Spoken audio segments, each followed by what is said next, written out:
Good morning, everyone. I hope you enjoying the school. Yeah, it's not easy, and I'm afraid my talk also won't be very easy, but I'll try to keep it as simple as possible. So today I'll be talking about topological multi-K magnetic structures. I would like to take this opportunity to put this subject, this multi-K structures in more general context, my talk, in order to give you an idea not only about topology, about multi-K magnetic structures in general, and to give you some clue, some tools, if you want, in order to know how to approach these magnetic structures and how to distinguish them from a 1K structure, because experimentally it's not trivial at all to distinguish one and multi-K structures, but microscopically they're very different. And it's very important for physical properties to understand what kind of structure you are dealing with. Okay, here is a short outline of my talk, and we will start from a simple concept of topological defects, first from domain walls in one-dimensional ferromagnets, and we will consider more complicated cases of two-dimensional defects in two-dimensional ferromagnets, which are called skyrmions.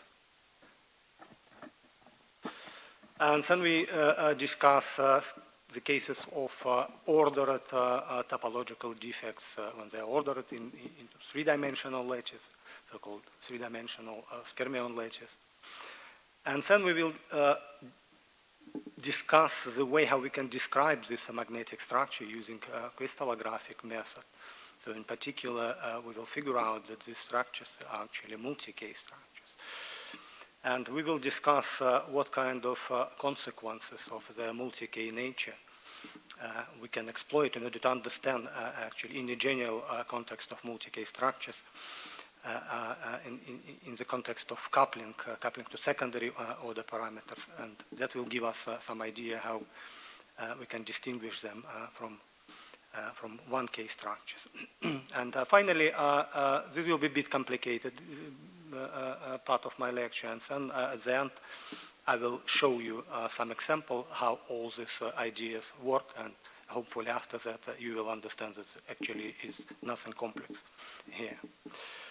Okay, so generally speaking about topology deals with spatial properties of objects which are preserved under continuous deformation. So on this slide you can see, on the left side of the slide, you can see two objects, it's a sphere and a wine glass, which looks very different, but from a topological point of view, they're identical. And same on the right side of the slide, you have a torus and a teacup, which are also topologically identical objects, and they can be transformed one to another.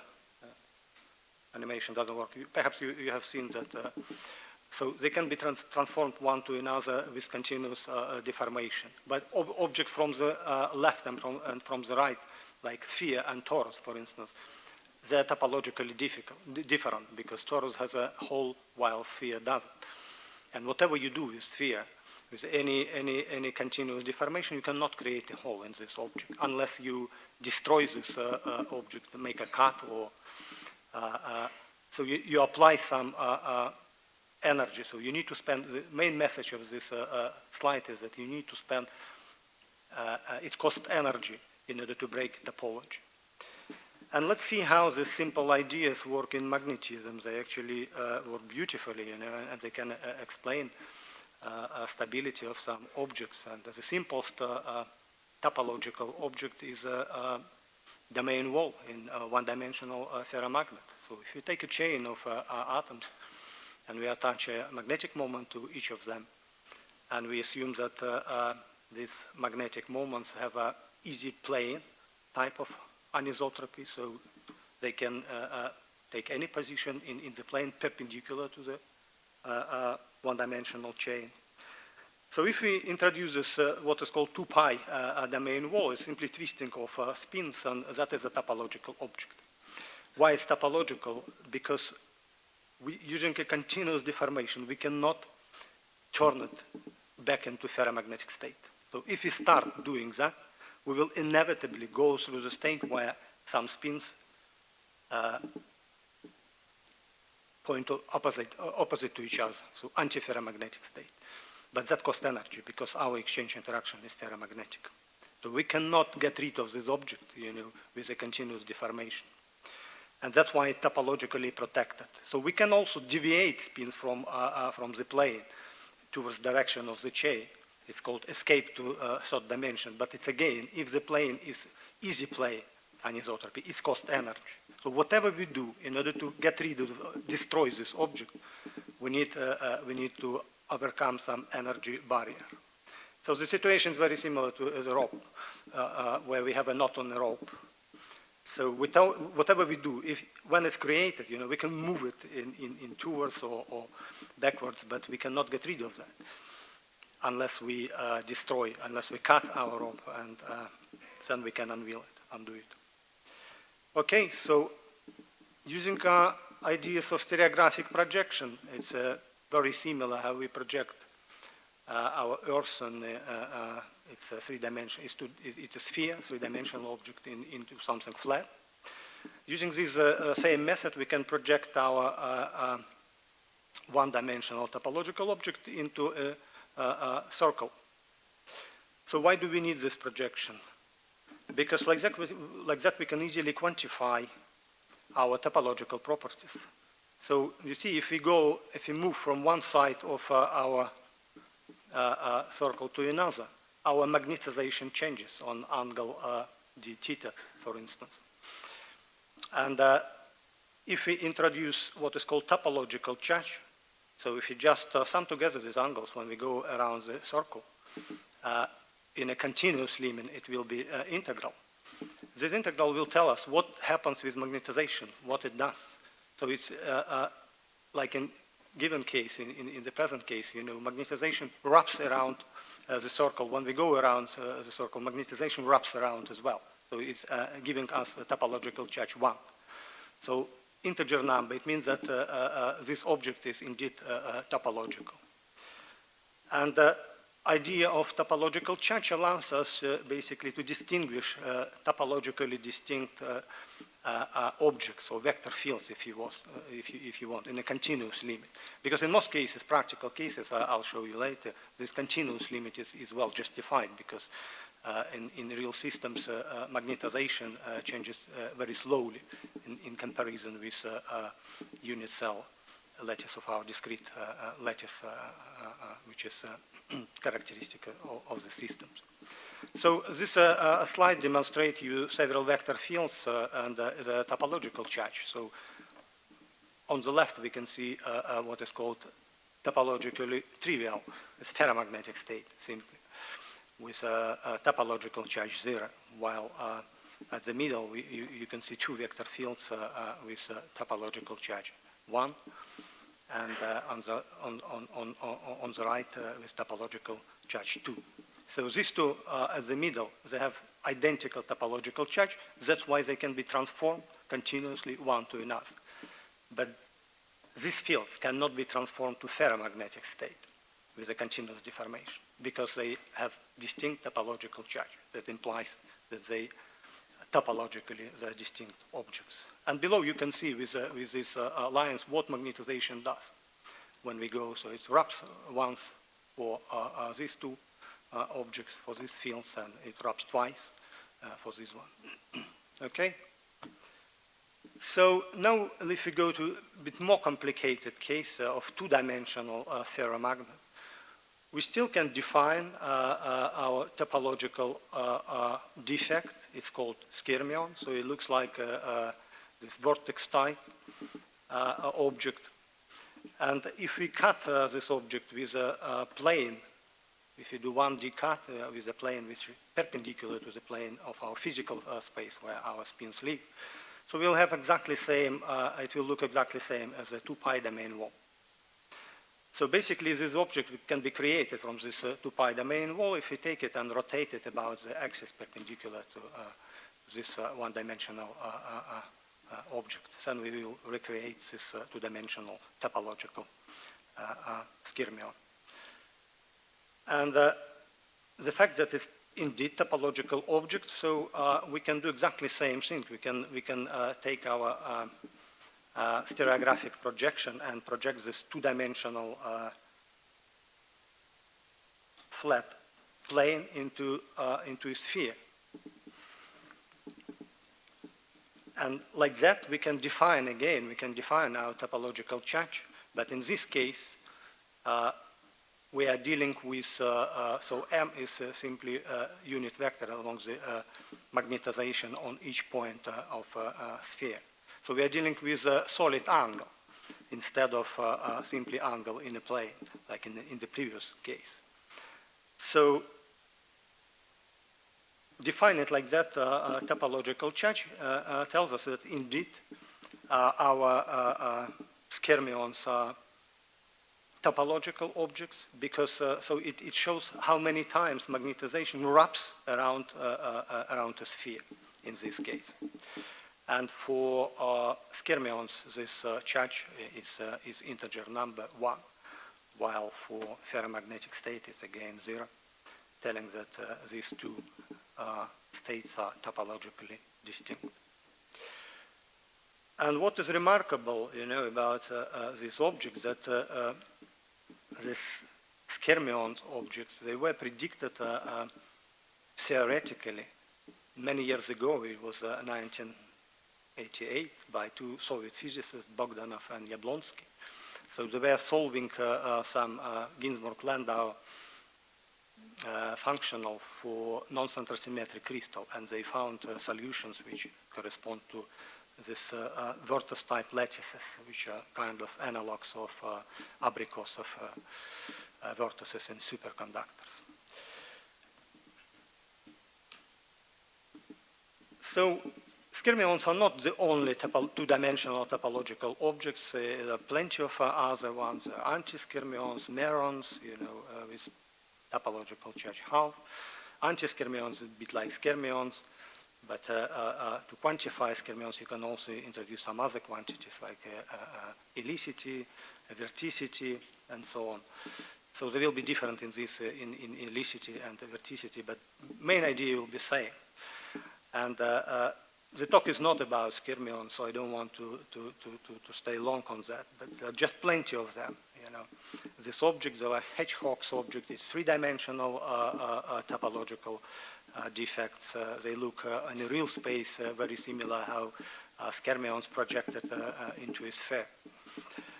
So all this very nice, they're very beautiful, this object, but the real excitement to the field came in 2009 when a group from Munich discovered experimentally the skyrmion lattice in manganese silicide. So this material is a non-center symmetric cubic ferromagnet. So it's non-center symmetric, so exactly like in the theoretical work by Bogdanov and Yablonsky. And the ground state in zero field, ground state of these materials is a long period helical structure imposed by this non-center symmetric nature of the crystal structure, because non-center symmetric means that Dzoloshinsky-Maria antisymmetric exchange is active there, and competition between antisymmetric and symmetric exchange imposes this long period helices. So it's really long period modulation, and that's what justify, for instance, that continuous limit. For instance, when we are talking about these objects, we can use continuous limit. So the phase diagram of this material contains a so-called A phase. It's a phase in a narrow temperature and a field range, close to paramagnetic transition, where people believed for a long time that it's just conical phase. But when this German researchers had a look at that with neutron scattering. They found a confirmation that it's actually skyrmion lattice. So skyrmions are ordered into three-dimensional lattice in these materials in this phase. So it's two-dimensional objects, they create two-dimensional lattice, and then along the third dimension they propagate just like that without any changes, creating what is called skyrmion tubes. So discovery has been done using neutron, small angle neutron scattering. So they observed that 6 spot. Perhaps I'll back later and explain why it is an evidence of the skyrmion lattice. And after the discovery, so many experimental and theoretical works, of course, appeared. And apart from the classical mechanism, what stabilizes this skyrmion phase, which is antisymmetric exchange, Deloshinsky-Marie exchange, as was originally proposed by Bogdanov and Yablonsky. It has been shown that actually this ground state, this exotic ground state, can also be stable in centrosymmetric crystals as well, and the work by Maxim Mostavoy and Leonov showed that in the case of frustrated magnetic interactions and a right value of single ion anisotropy can also stabilize these objects in this ground state in centrosymmetric crystals. And if you look at the list of skyrmion host materials, which is quite long, this list, yes, it's dominated by non-centrosymmetric crystals. But there are few examples indeed, few examples with centrosymmetric crystals here actually shown in red. Apart from the bulk crystals, which shows this skyrmion lattice, there is a very long list of low-dimensional objects, structures, where skyrmion lattice is also stable. In thin films, heterostructures, and it's very natural because in these objects, the crystal symmetry at the surface is where lattices terminate is broken, and that imposes very strong antisymmetric exchange interactions, and that's what stabilizes this funny ground state, this skyrmion lattice. So why people are excited about them? First, of course, they're very nice, right? They look nice, these objects, they're beautiful, I will say. But apart from that, they also demonstrate some interesting physical properties and some useful also. Some of them is, for instance, topological Hall effect. So ordinary Hall effect, I guess you know what is that. You just, when you put a conductor in a magnetic field, and you can read the voltage in the direction perpendicular to the current and magnetic field. And this ordinary Hall effect is proportional to the field. There is also anomalous Hall effect, which is observed in materials with spontaneous ferromagnetic component. And usually as a function of field, it follows this the follows also field dependence of magnetization, so ferromagnetic component, so it shows hysteresis. And on top of that, if we have a skyrmion lattice, we will have another contribution to a Hall effect, which is called topological Hall effect, which looks like that. It comes from the fact when conducting electrons interact with underlying skyrmion lattice, they rotate in real space, and this rotation adds some phase in the electronic wave function, which is called Berry phase, and this is kind of equivalent to existence of fictitious magnetic field, which deflect these electrons and give rises to this anomalous Hall effect. This effect can be huge. It's really huge, as has been recently demonstrated for this gadolinium to palladium silica 3 crystals. That is, by the way, examples of centrosymmetric skyrmion host material. And another, but what I want to say that point out your attention that actually talking about a topological Hall effect, that not only skyrmion latches, our materials with hosting skyrmion latches can show them. That's a little bit more general phenomenon. And in theory, any magnetic structure, what is called with non-trivial spin topology or texture, can demonstrate this effect. So what does mean non-trivial? It means that we can define some quantity, which is called spin chirality. It's a three-spin quantity, so it's just a mixed product between three spins. So if three spins are non-coplanar, and if this it's kept like that, if you take all three spins units, let's say triangular-based exchange topology, and go through the crystal, so they all show same chirality. So it doesn't average to zero, so it's macroscopically non-zero. Then we should also expect this topological Hall effect on this on the materials with this magnetic ground state. So it obviously that scalar chirality will be non-zero in skyrmion crystal, but it also can be non-zero in some other spin textures, or it can come from defects from domain walls, for instance, as well. So it's quite a lot of it. A list of materials which demonstrate topological Hall effect is quite long. And another cool effect is a reversed effect, basically, to topological Hall effect, skyrmion Hall effect. Because when conducting electron is deflected, it also applies some field, some force on skyrmion itself. And skyrmion can exist as an isolated object, you know, as an excitation. And that implies that you can move it with electric current, which is quite cool. Okay, so we are crystallographers, basically, and what is interesting for us is to consider how these skyrmion lattices can be described using our language, if you want, our tools. And the tool, from the symmetry point of view, you know, as Manuel just mentioned, that any type of magnetic order is a symmetry breaking process, and symmetry breaking process is usually described by Landau theory of phase transition. So I just would like to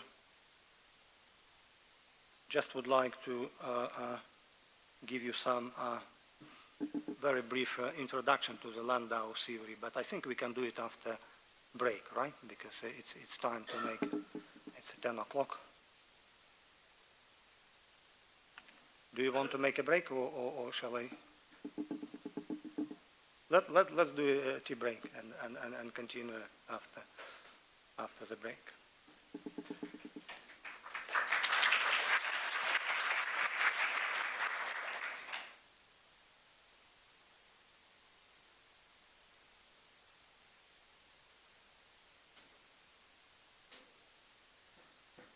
Okay.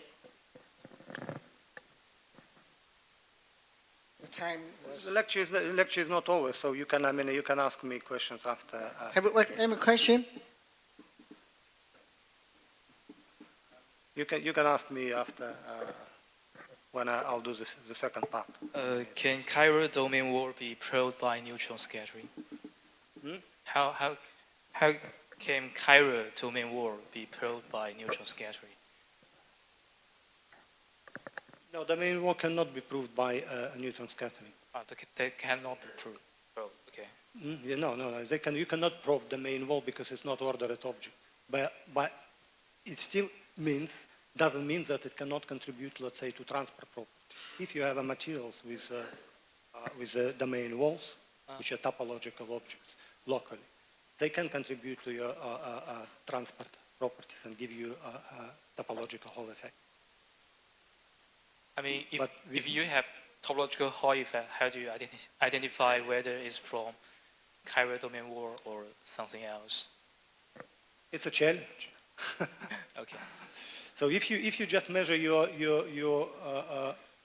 transport properties, your Hall effect, of course you have no idea that actually comes from a skyrmion lattice or it comes from something else. So you need some additional, you need scattering experiment first of all. And if scattering experiment confirms that you have some modulated crystal magnetic structures, and yes. And it satisfies, I'll show you the condition for skermion. What is a multi-case structure, and it has to satisfy some conditions. And if they are fulfilled, then you can claim probably that yes, this effect comes from the skermion. Okay, thank you.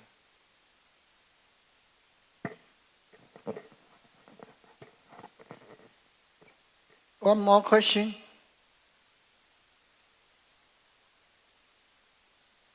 Okay. Let's have a tea break.